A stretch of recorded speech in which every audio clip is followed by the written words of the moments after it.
Know how God gives Manu to his people according to the Book of Numbers.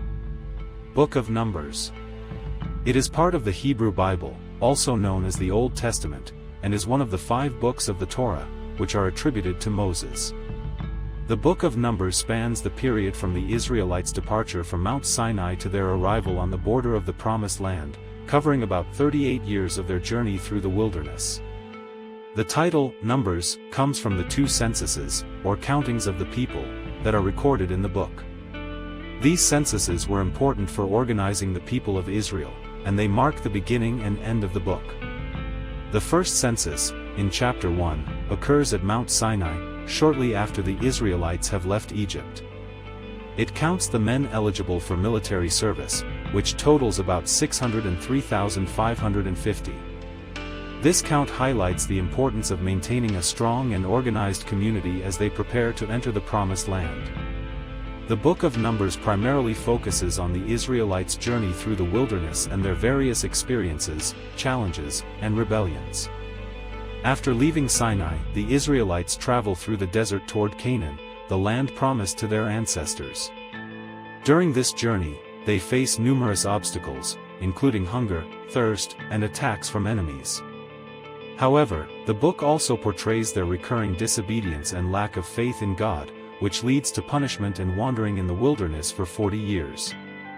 One of the key themes in Numbers is God's provision and faithfulness, despite the people's continual lack of trust and their tendency to complain. For example, when the Israelites are thirsty, God commands Moses to strike a rock, from which water miraculously flows.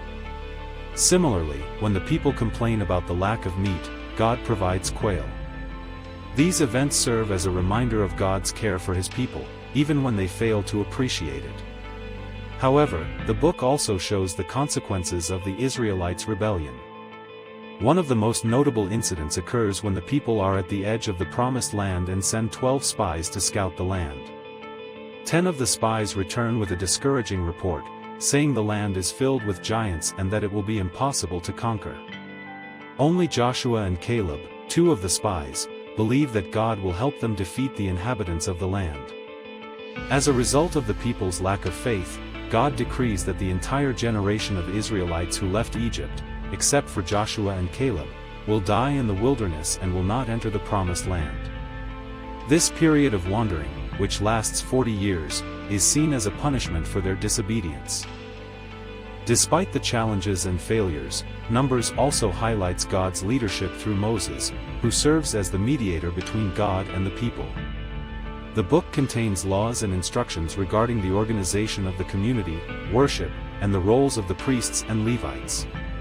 One of the most significant sections is the establishment of the Levites as a special tribe dedicated to the service of the tabernacle, the portable sanctuary where God's presence dwells. In summary, the Book of Numbers portrays both the faithfulness of God in leading and providing for the Israelites and the consequences of their disobedience. It is a book of transition, from the wilderness toward the Promised Land, and serves as a reminder to trust in God's guidance and to live according to his commands.